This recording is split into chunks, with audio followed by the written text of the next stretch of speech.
Ladies and gentlemen, welcome to Citizens Are Not Slaves. My name is David McFarlane, and I'm going to tell you a little story today about rubber duckies. There was a story that I heard in one of my programming classes about a Reddit engineer, and there was a team leader and then an engineer on his team.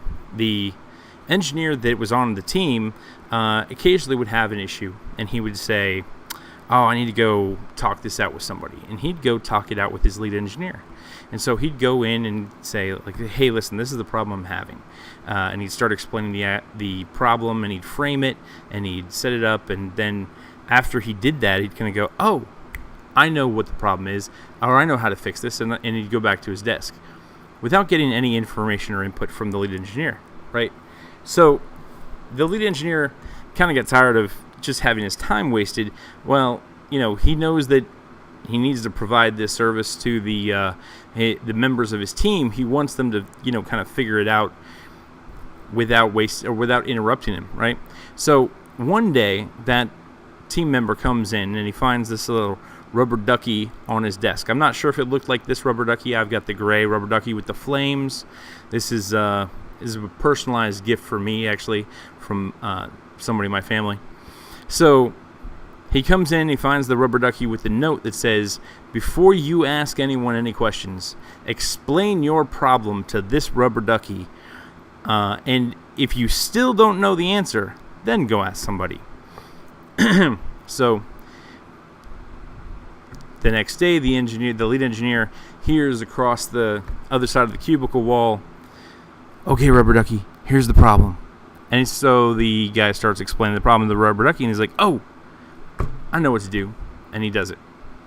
And so the interruptions became much less frequent. And this is a great story because it highlights the importance of framing your problem correctly. A lot of times we just have to talk something out.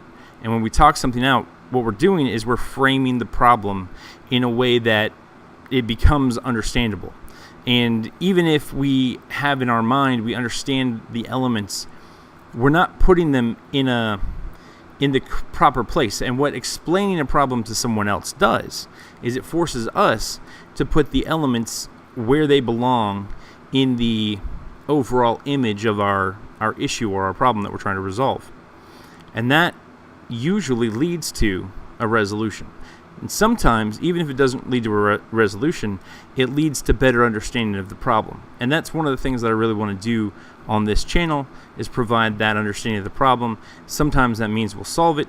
Sometimes that means that somebody else will be able to watch this video and go, "Oh, I know the answer to that question." And then they'll be able to solve it. I've seen this actually a lot in the videos that I watch on YouTube. People will ask a question, I'll be like, "Oh, I know the answer to that question. I know."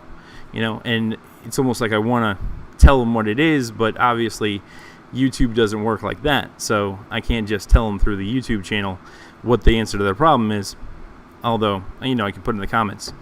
Anyway, that is the story I wanted to tell you guys, and I hope that it's useful to you.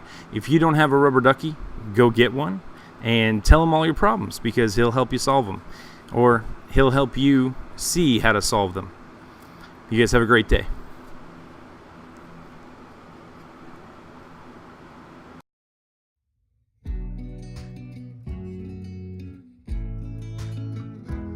Well, ladies and gentlemen, that's what I think. I'd like to keep this conversation going, so go ahead and put your comments down below, and then like, subscribe, and share the video, please. Your support is appreciated, and follow me at xverum on Twitter. You guys have a great day, and see you next time.